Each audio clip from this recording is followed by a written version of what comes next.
The act of creation is surrounded by a fog of myths. Myths that creativity comes via inspiration, that original creations break the mold, that they're the products of geniuses, and appear as quickly as electricity can heat a filament. But creativity isn't magic. It happens by applying ordinary tools of thought to existing materials, and the soil from which we grow our creations is something we scorn and misunderstand, even though it gives us so much, and that's copying. Put simply, copying is how we learn. We can't introduce anything new until we're fluent in the language of our domain, and we do that through emulation. For instance, all artists spend their formative years producing derivative work. Bob Dylan's first album contained 11 cover songs. Richard Pryor began his stand-up career doing a not very good imitation of Bill Cosby. And Hunter S. Thompson retyped The Great Gatsby just to get the feel of writing a great novel. Nobody starts out original. We need copying to build a foundation of knowledge and understanding. And after that, things can get interesting.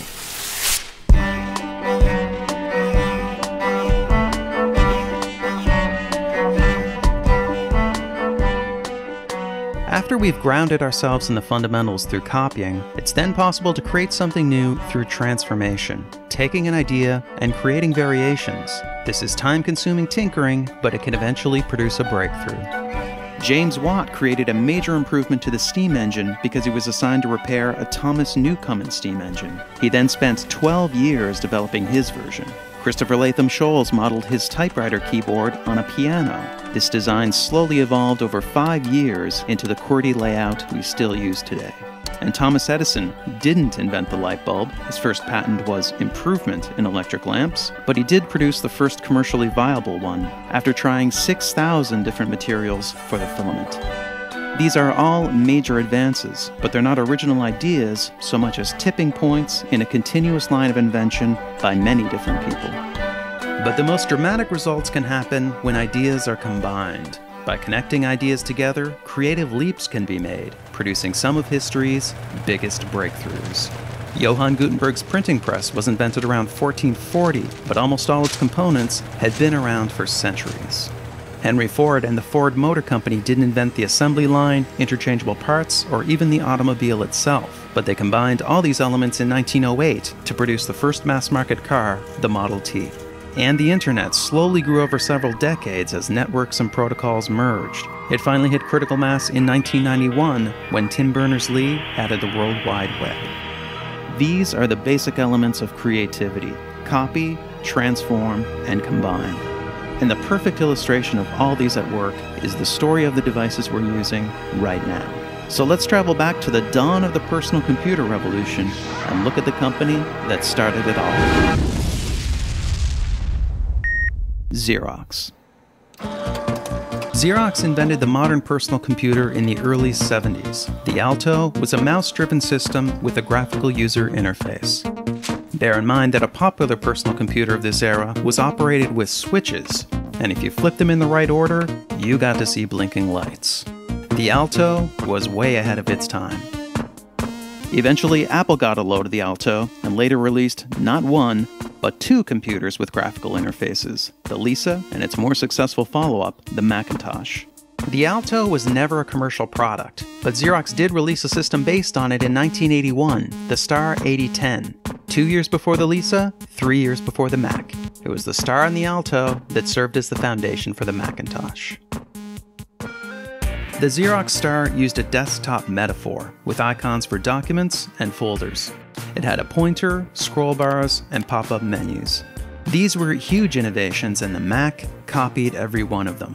But it was the first combination it incorporated that set the Mac on a path towards long-term success. Apple aimed to merge the computer with the household appliance. The Mac was to be a simple device, like a TV or a stereo. This was unlike the Star, which was intended for professional use, and vastly different from the cumbersome command-based systems that dominated the era. The Mac was for the home, and this produced a cascade of transformations. Firstly, Apple removed one of the buttons on the mouse to make its novel pointing device less confusing. Then they added the double click for opening files. The Star used a separate key to open files. The Mac also let you drag icons around and move and resize windows. The Star didn't have drag and drop. You moved and copied files by selecting an icon, pressing a key, then clicking a location. And you resized windows with a menu. The Star and the Alto both featured pop-up menus, but because the location of these would move around the screen, the user had to continually reorient. The Mac introduced the menu bar, which stayed in the same place no matter what you were doing. And the Mac added the trash can to make deleting files more intuitive and less nerve-wracking. And lastly, through compromise and clever engineering, Apple managed to pare the Mac's price down to $2,500. Still pretty expensive, but much cheaper than the $10,000 Lisa or the $17,000 Star. But what started it all was the graphical interface merged with the idea of the computer as household appliance. The Mac is a demonstration of the explosive potential of combinations. The Star and the Alto, on the other hand, are the products of years of elite research and development. They're a testament to the slow power of transformation. But of course, they too contain the work of others. The Alto and the Star are evolutionary branches that lead back to the NLS system, which introduced Windows and the mouse, to Sketchpad, the first interactive drawing application, and even back to the Memex, a concept resembling the modern PC decades before it was possible. The interdependence of our creativity has been obscured by powerful cultural ideas. But technology is now exposing this connectedness. We're struggling legally, ethically, and artistically to deal with these implications, and that's our final episode, Part 4.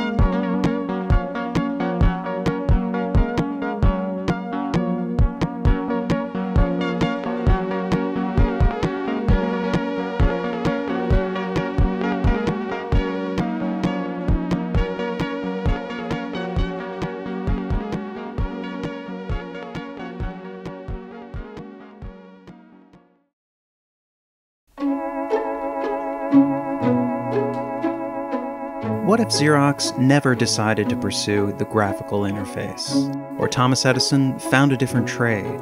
What if Tim Berners-Lee never got the funding to develop the World Wide Web? Would our world be different? Would we be further behind? History seems to tell us things wouldn't be so different. Whenever there's a major breakthrough, there's usually others on the same path. Maybe a bit behind, maybe not behind at all. Isaac Newton and Gottfried Leibniz both invented calculus around 1684. Charles Darwin proposed the theory of evolution by natural selection, but Alfred Russel Wallace had pretty much the same idea at pretty much the same time. And Alexander Graham Bell and Elisha Gray filed patents for the telephone on the same day. We call this multiple discovery, the same innovation emerging from different places. Science and invention is riddled with it, but it can also happen in the arts. In film, for instance, we had 3 Coco Chanel movies released within 9 months of each other. Around 1999, we had a quartet of sci-fi movies about artificial reality. Even Charlie Kaufman's unusually original film, Synecdoche, New York, bears an uncanny resemblance to Tom McCarthy's novel, Remainder.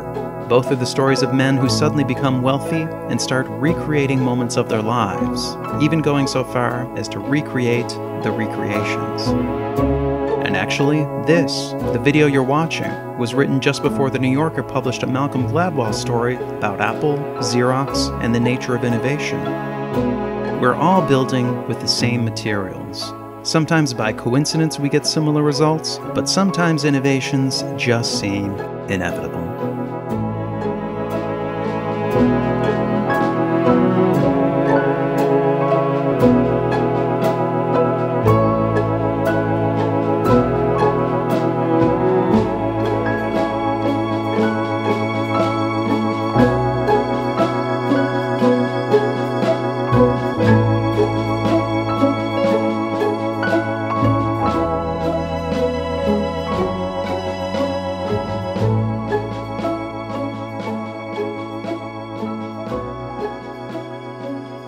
Hi there, I'm Kirby. I'm the creator of Everything is a Remix, and thank you so much once again for watching. I'd like to take a quick moment to thank the folks who contributed work to this episode, as well as my followers on Twitter who help out with research occasionally.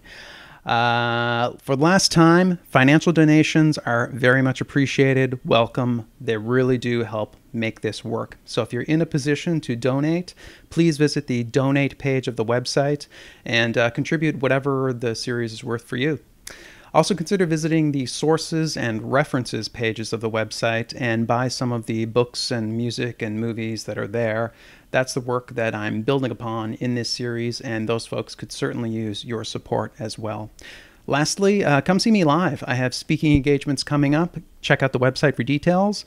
If you'd like to book me for a speaking engagement, email me at talks@everythingisaremix.info. That's it. Tune in next time for the exciting conclusion of Everything is a Remix and also an exciting announcement. All right. Take care, folks. Bye-bye.